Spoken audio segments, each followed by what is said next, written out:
The third panel is on the DIGICOR partners' perspective on what has been the DIGICOR experience so far. So that's what we would like to share, and also not only in the panel, but at some point also to open it to the participants if you would like to say something as well about your experience. And why don't we have Andrada here? Andrada, yes, please. Yeah, come on. I was like, we miss Andrada here in the. No. Sorry, Andrada. Please join us. So. So. And so, talk a little bit about the DIGICOR experience in terms of what are, some of the takeaways from the partner's perspective, and as I was saying, also opening up to some of the participants, if they are here, that also participated in some of the events, training events, and so on. I would start with Jorge. Is that okay, Jorge? Yeah. Okay. Thank you, Pedro. Okay. So I'll be brief. I will be brief. So from the Portuguese Prison and Probation Services perspective, I think that this project played an important role in raising awareness about the possibilities and opportunities that the digital innovation can bring to us, as useful resources for increasing quality, effectiveness, and impact of our work. Nevertheless, it should be noted that the Portuguese Prison and Probation Services has been making notable efforts for the modernization of the entire computer park, but also in the transition of the information and communication systems, not only facilitating the work of its professionals, but also creating new opportunities for improving the rehabilitation and social reintegration process of offenders.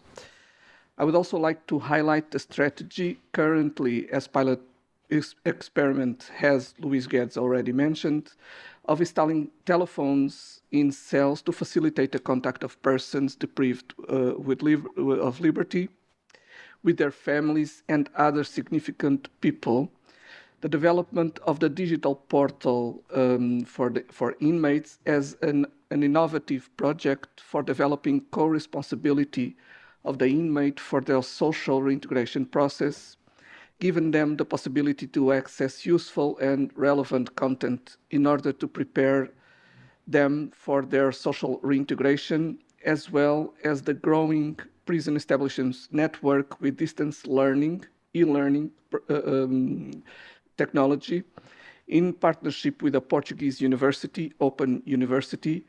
And these are all good examples of how the new technology can be implemented in prison context, and not only, and can have a positive impact in the improvement of the daily life inside prison and increase the chances of a successful reintegration process in the society of those who were apart from these developments for a period of time. I would also like to note that this project and the initiatives mentioned above are neither unique or unprecedented, as they are part of a broader strategy to modernize the system of execution of judicial sentences, with other projects in progress, some of which have also been financed by European funds. Some examples are the BLEEP project, which plans to create and implement an innovative and creative blended learning platform at European level for ex-offenders, in which they will assume responsibility and leadership of their learning process, and also the self-design project, which seeks to develop an innovative methodology that improves prisoners' self-awareness of their individual unique re-entry needs and maps existing resources to develop essential skills for re-entering. And those are some of good examples of similar projects as well as this one. But these good examples of innovative projects and initiatives have also taught us that, in particular in this area, but not only, change must be conducted with care and with high sense of responsibility, and that innovation and tradition can sometimes get in conflicts, which is not healthy or desirable. So to promote cultural and practical changes in the management of prison system requires a delicate balance between several common interests, like security versus innovation, traditional methodologies versus modern instruments, new tools versus tested approaches, artificial intelligence versus empiric knowledges, among others. All of this can be possible if compromises between all the actors are achieved and if all interests are taken into account, and that's really our aim. Finally, I would like to state that once again that the Prison and Probation Services in Portugal is interested in maintaining investment in this area of work and the availability to continue this project, preferably with the same partners who have already shown us confidence and trust. Thank you for your attention. Thank you. Thank you very much. Thank you very much, George, for sharing with us, well, what is being done by the Portuguese Prison Service, but as well, what some of the takeaways as well from this participation in the project. Can I just ask Patrick if you can say something about it? Thanks, Pedro. What I found most important, besides all the beautiful examples and all the driven work that many countries and also many providers do, a huge gain for the DIGICOR project for the Belgium Prison Service was also in the other seminars like in Ghent and Bremen, where we included our own prison staff responsible for training or working on the field inside prisons. We had several of them attending these seminars, and you feel now a drive and an awareness like we're going to do this, we're going to make this work, all these digital transformation that are coming towards us. So really anxious to work the next couple of months also with the e-courses that will be available throughout the year to prepare our staff through our staff. And I think the first seeds were planted by DIGICOR.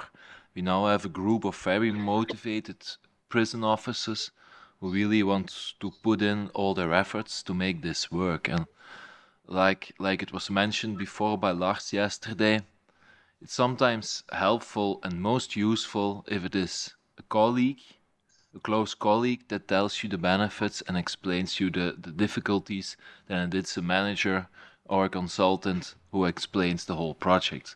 It's different. I found this one of the most beautiful examples of DIGICOR, making us aware that this is such an important aspect of making a transformation work. So thanks a lot for all three of you here sitting besides my right. It was a really nice experience, and I hope we can continue in the future. Thank you very much, Patrick. It's very interesting what you just mentioned, that the expectation of the people participated, and because you have already digitization projects in place, they feel, oh, so this is relevant for us. We will do it. In other countries who don't have those projects, or people don't still feel that is something for them at the moment. I was discussing with some of the colleagues, and they were saying, yeah, this is interesting. Let's wait and see what it comes in the future. So they stay a bit more in expecting what will come. So they say, oh, this is interesting to understand what it is, but we are still, waiting to see. And the second comment, just about what you said, about appropriation and engagement of the staff. So they see I normally the best work of a consultant is when after the project, nobody remembers him anymore, you know? So the consultant was not there. So it doesn't matter, you know, whatever. He may had, probably he had an important role at some point, but at the end, nobody remembers him anymore, you know? It's like Stephen is a musician. I used to play in a band, and we always say, you know, the good musicians, when you go to sometimes in a wedding, you know, they do a great job, but nobody remembers them, right? The party was great, everybody had fun, but at the end it was the people's party. It was not the musician, except if you go to a big concert where you're looking for an artist. But that's not the point here. The point is that, and I think it's very much about, as you said, change management, involving people, and like Anna said as well, it's really about engaging the different stakeholders and making sure that the project is their project and not something that is being presented to them. So that's really important. Andrada, a different perspective. Okay, but first of all, I think it's important for me to mention that I'm not working for the Romanian prison system, so it's going to be a bit tricky for me to give you the side of the Romanian prison administration on digitalization.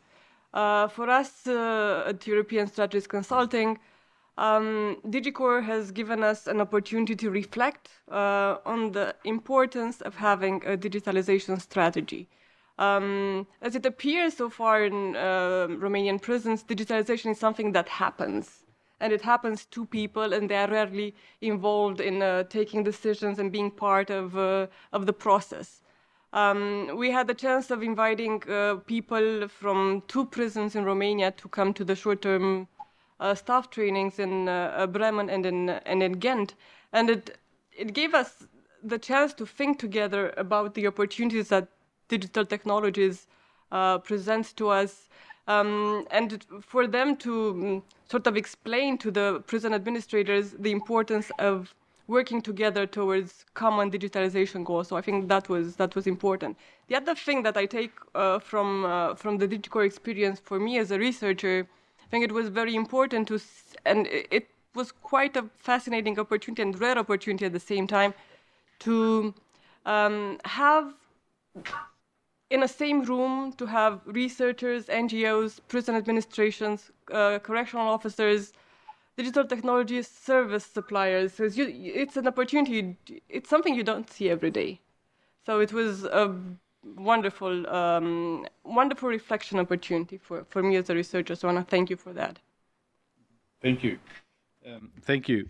Some of you have heard this story several times, but Romania is... for me, it's a very interesting case of a country where things can happen, even when, in the good sense, where things can happen even when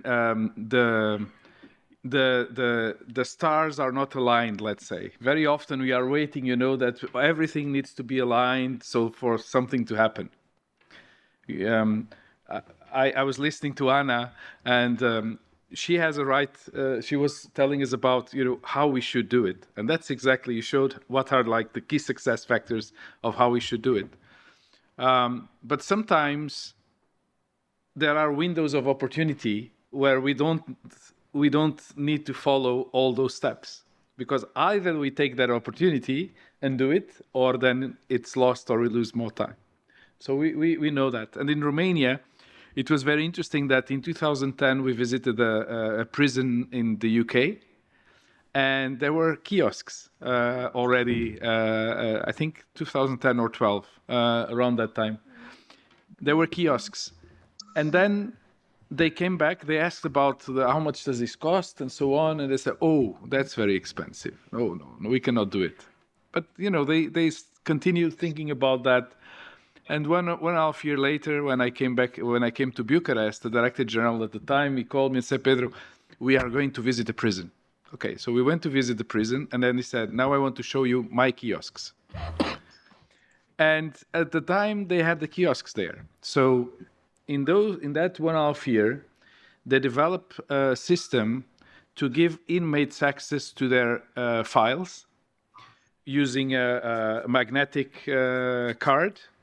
that they could just swipe. They have a wooden box with a computer inside the wooden box. The wooden box was made in the prison carpentry. Yeah? There was a computer inside. There was an old computer screen facing up that the inmate could see everything, and so on. So that we were talking about probably mid-2013. And I was thinking, well, you know, I've seen countries that have talking about it for quite some time and they didn't do it. And, you know, they put it in place and it's still working. It's still there. It's still working.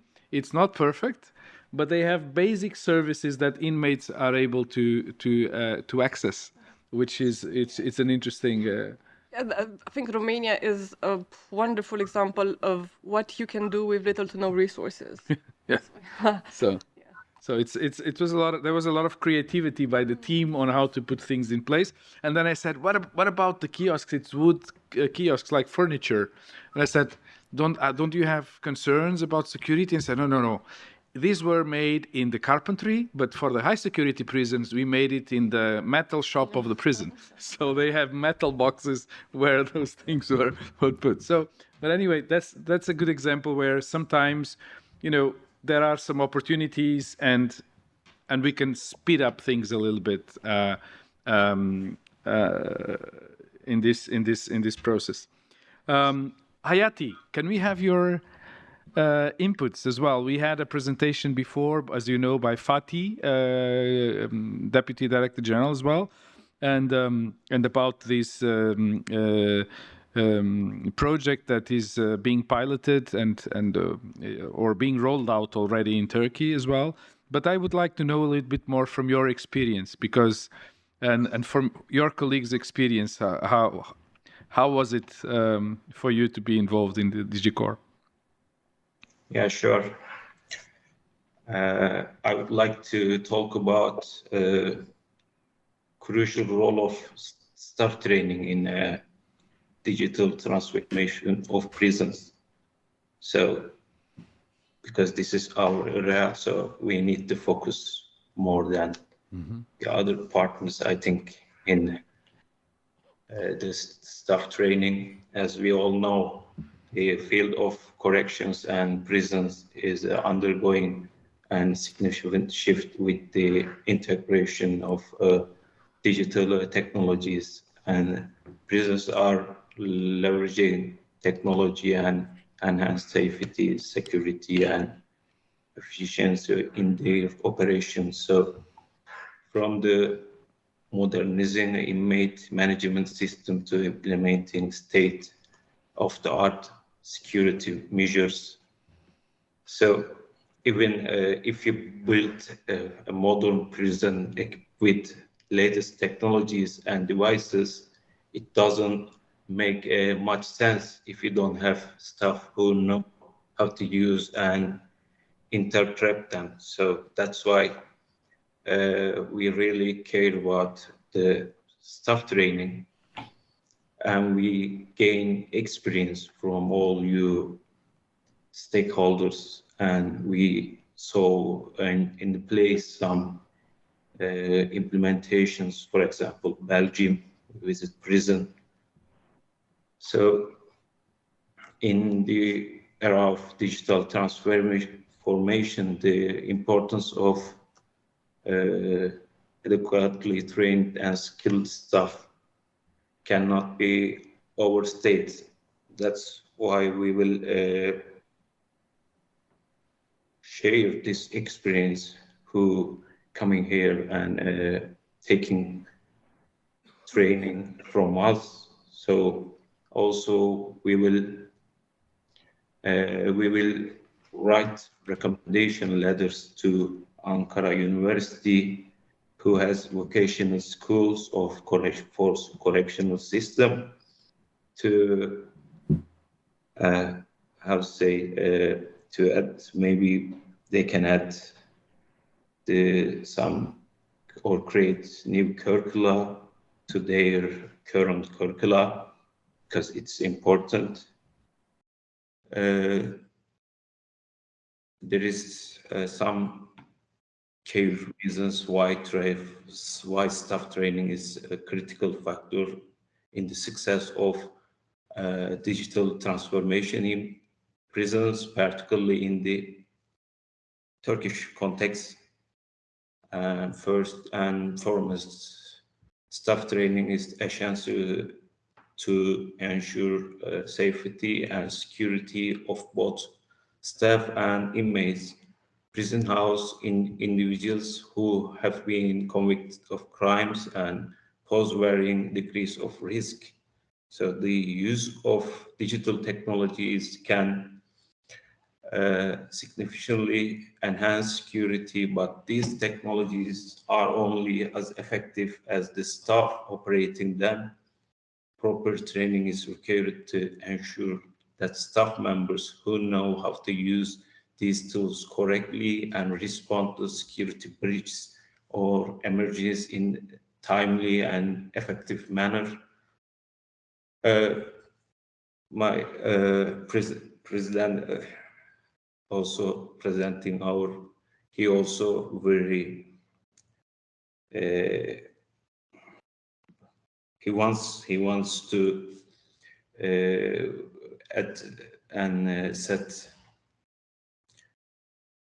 dimension activities in our center because we are under construction right now.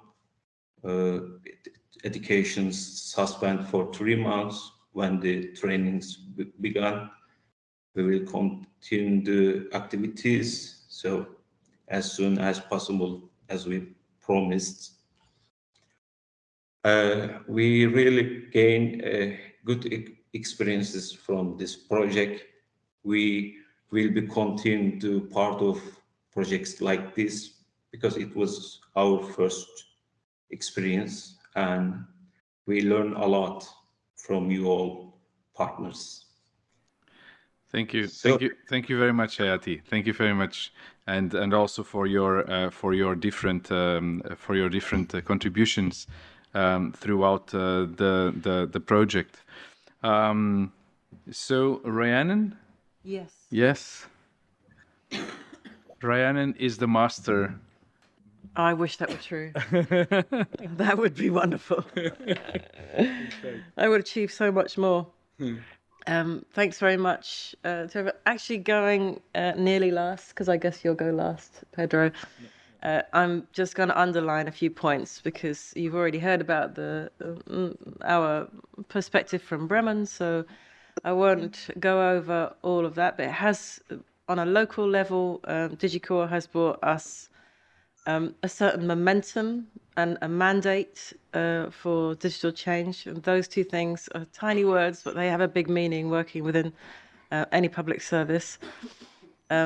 It has allowed us, and I'm going to go back to the Jihlava prison kiosks, because we from Bremen originally visited the Belgium prisons and had a look at Prison Cloud and thought, how wonderful, that will never happen in Bremen. But after that, a couple of years later, we visited Jihlava, saw the little kiosks and thought, okay, this is the kind of thing that we could potentially implement on a small scale and see how it went and see what kind of feedback we got from our staff. So I'm going to go back to the very first point we made on the first day, which is that these projects are crucial to transfer learning between prisons, between prison staff, and on the ground in prison systems in Europe. Every single time we invite our staff to attend one of these staff training events, the main feedback we get is more. We want to do this more. We want to be sent out as staff specialized in our field,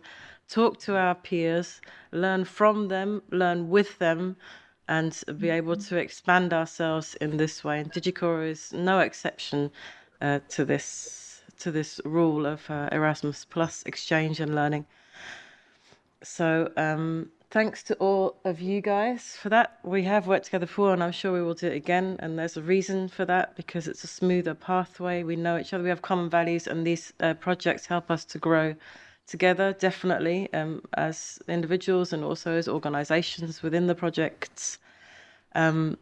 And that's where I will end. Thank you very much, Pedro. Thank you, Hosting the event as well. Thank you very much. Thank you very much, Rhianon. And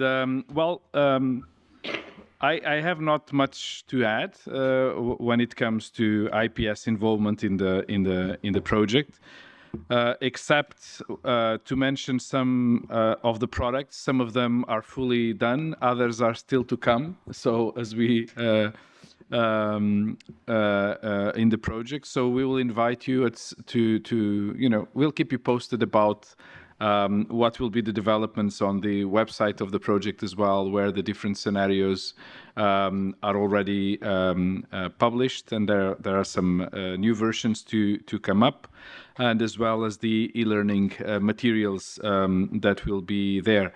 Besides that, I think it's we are on a journey that continues, right? So we had this discussion, as Hayat was saying, about the importance of staff training.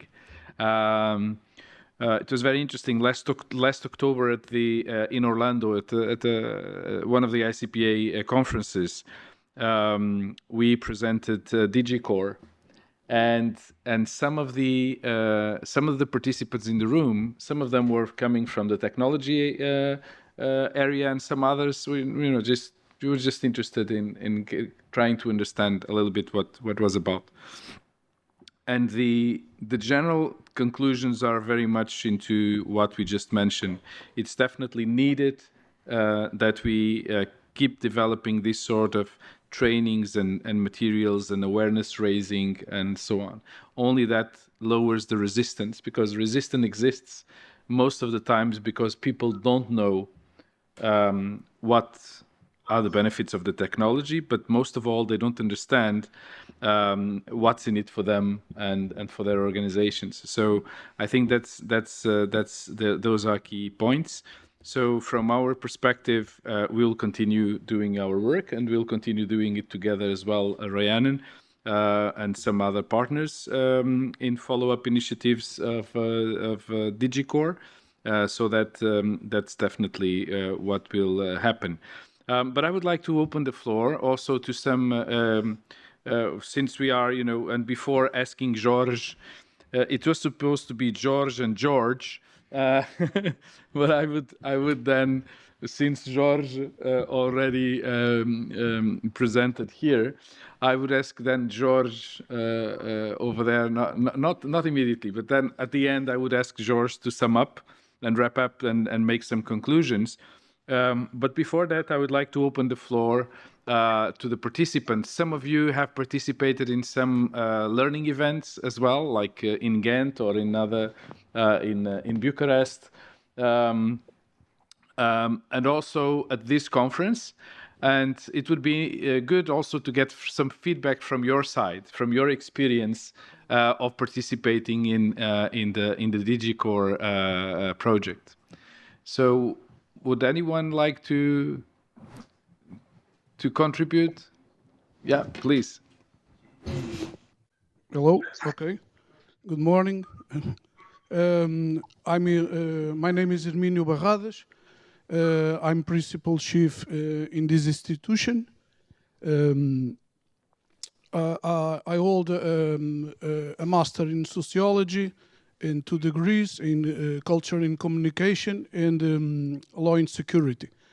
I'm president of Trade Union of Chiefs in Portugal, and I would like to add something in my site to share with you.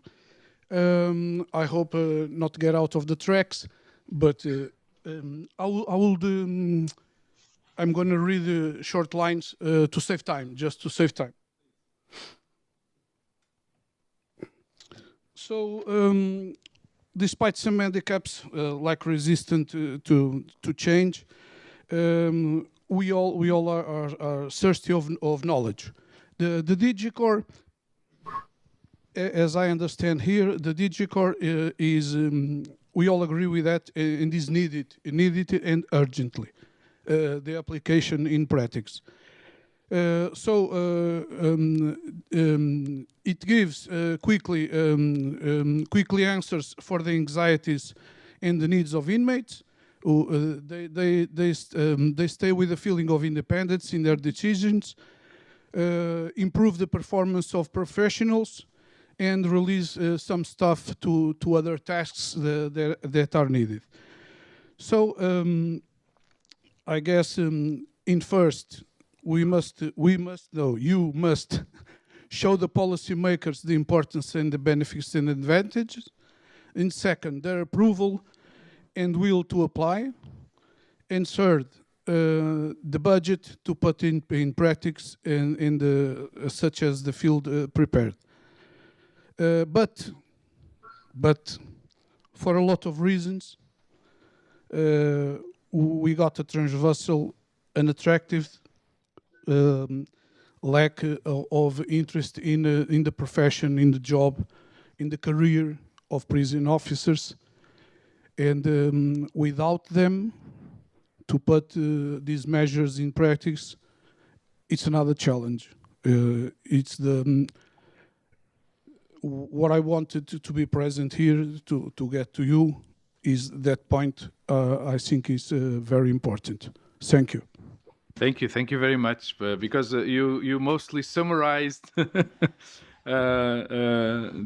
advantages of such an initiative, and yes, and did it very well. Thank you. Someone else would like, some of the participants in the trainings in Ghent? Do we have some in the room? I want to say something about resistance of staff. Oh, go ahead, Hayat. And when we start giving a course in Ankara, there was many complaints about the installation of kiosks in prisons. After the trainings, it reduced almost 60% of the training we give to staff. And implementation of this resistance of skepticism for staff members who may feel uncertain about the changes, and proper training can help alleviate these concerns and equip staff members with confidence they need to embrace the digital transformation. Also, we experience this training can also that organization values its employees, invest in their development, and support their career progression. This can result in increased job satisfaction, motivation, and loyalty among staff, leading to a more positive work culture and ultimately better outcomes for the inmates and prison as a whole. Thank you very much, Hayat. Thank you. Can I have some words from the participants from the last Ghent event? Any of the Portuguese participants? No, why not? Huh? One of the Monicas? Just no? they're really enthusiastic. Really? You don't want to? Okay. Stefan, can we jump in? There's no other Stefan besides you? Don't look back. No, I know. I'm joking. I'm joking. I'm joking. You're joking. Well, yes, I had also prepared something, and I had... Can you just say who you are as well? Because I think... my name is Stefan Suling. I'm from Germany also, and I work in Lower Saxony, which is the state, let's say, around Bremen.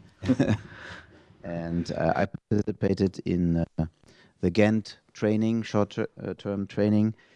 And before this conference, I asked my colleagues who are on their way of developing an OMS by themselves. So we're not buying anything, but we are developing.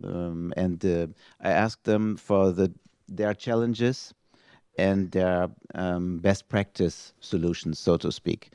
So one of the advantages, I mean, it might not seem to you as an advantage, is that they are developing the program step by step. So each business process follows the next one, and everybody is already comfortable and knows the system, and then the next module is introduced. And this is, this has some advantages because every module is developed with the expertise of the practitioners. So every region of our state can contribute and pick specialists, so to speak, for, let's say, the reception process, and they can contribute their knowledge to the system, like with which items to choose, what content does it have to have, which design is most feasible for our purposes. So I thought this is a big advantage, and also the flexibility in redesigning the program is something that my colleagues mentioned is advantageous. So they're open, 24/7. They have an email address which practitioners can send their recommendations or their complaints, their critique, whatever, to.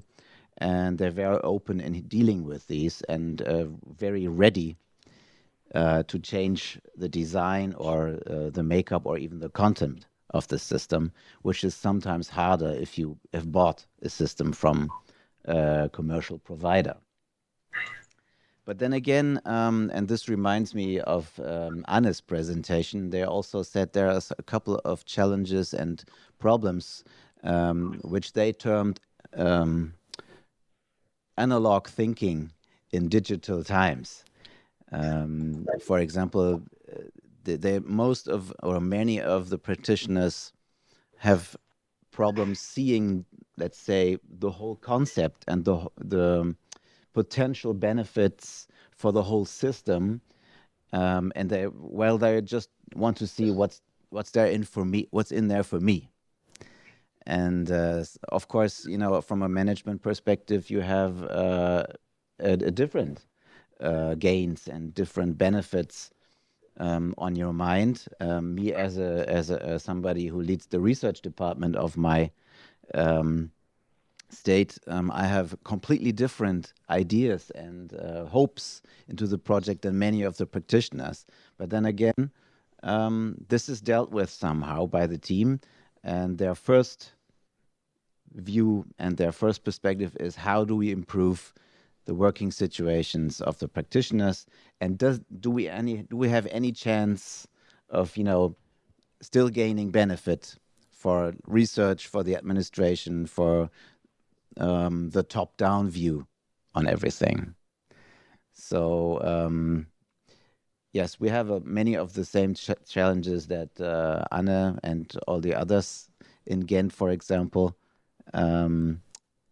reported. But yes, we are on our way also. And this is also a very small digital project in all, compared to all the applications or all the fields in which digitalization can take place. This is just an OMS system.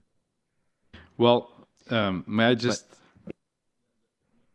I was just going to say that when you say it's just an OMS system, I would look to Stephen and Simon, and probably they would disagree with the just, because it's probably what I would call the nevralgic system of a correctional service.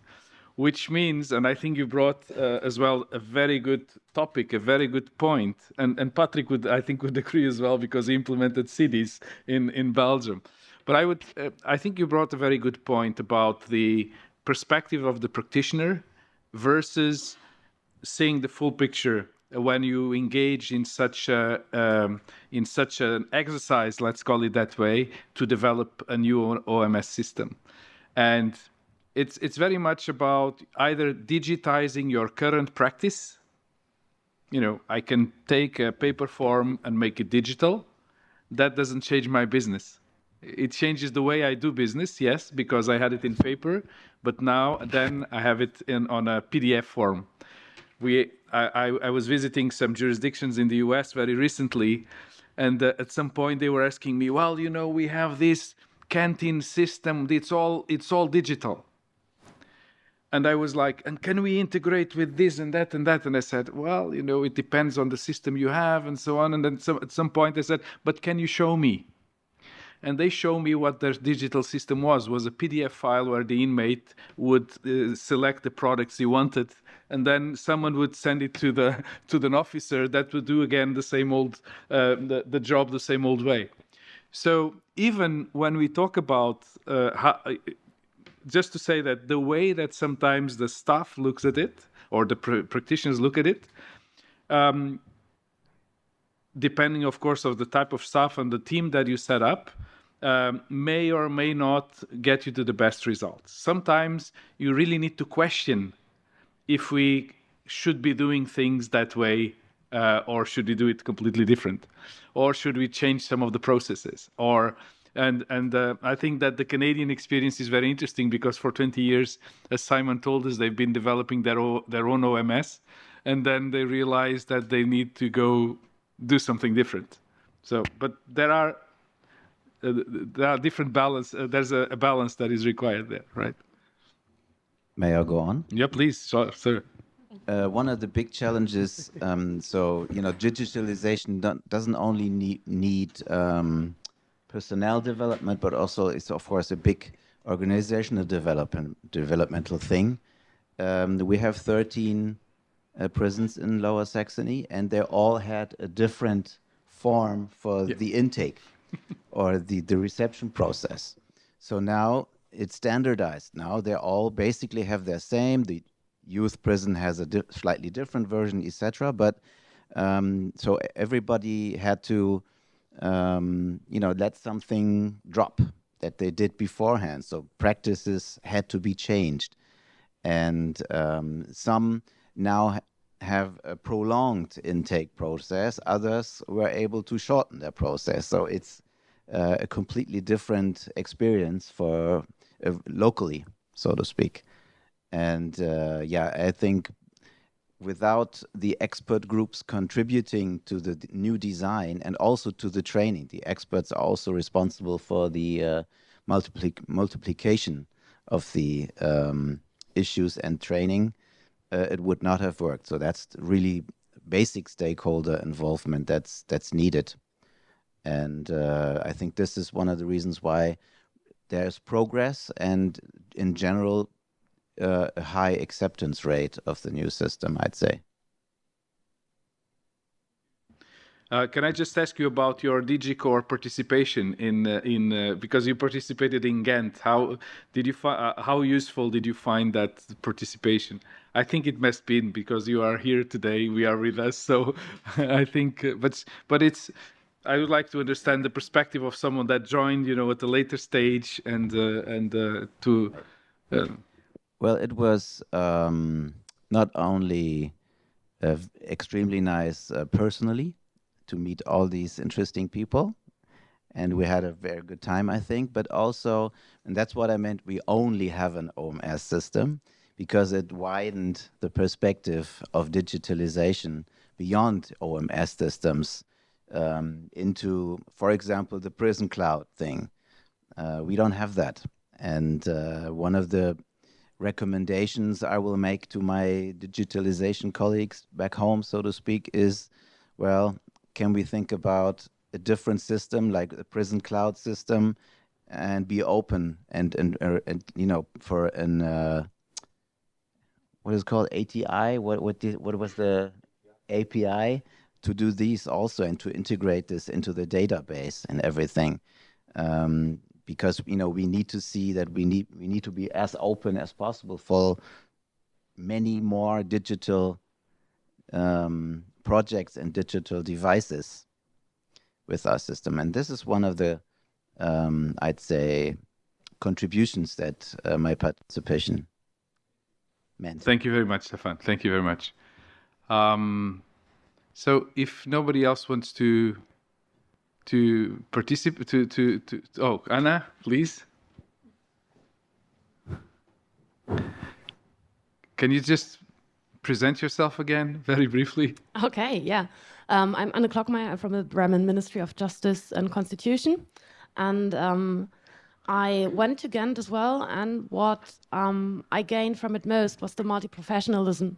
So there was prison staff, and you can sit on the at the table with the prison staff and get to know their opinion.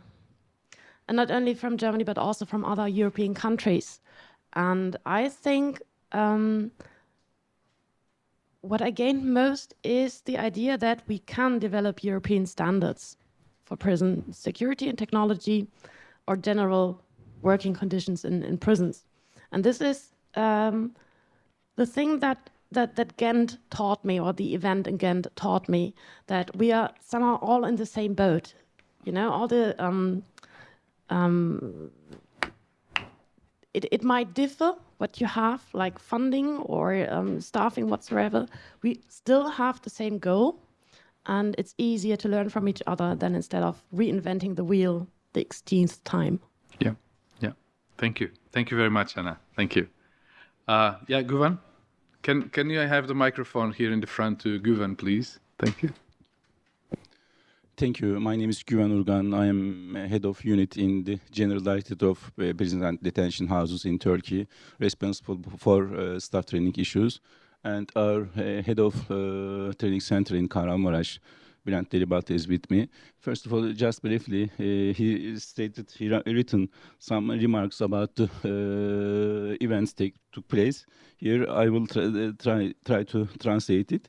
So, I mean, digitalization is a process in social life, and this also is valid for the prisons. So, it's a way to ease the issues ongoing in the prison system in terms of staff and for prisoners.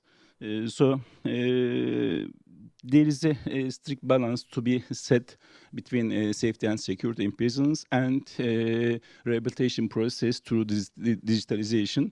We should stress on that aspect, but this study and this project is so important on that track. It gives inspiration to see our way for the future, and he thanks for those studies performed throughout the project for you. My personal comments is just, I can say that many of those presentations, throughout the presentations, and Pedro, you also said that it's a journey, it's an expedition for all of us, and no one knows what will be in the future, but there's a strict orientation for the digitalization process in social life. And this is, as Bülent Delibat says, it's also valid for prisons. There are some steps performed, and DIGICOR is a leap, big leap in this on this track. So no one knows, but 500 centuries ago, I mean, Vasco da Gama and Magellan started their journey. No one knows whether they will discover, I mean, India or the world is round or not, but we know that there is a threat. Certainly. So we are, as also you say, that we are on the same boat, and we are trying to learn by the others, I mean our colleagues' learnings and failures. So it's a way, I mean, for all of us. Thank you for today's inspiring presentations. Thank you. Thank you very much, Guvan.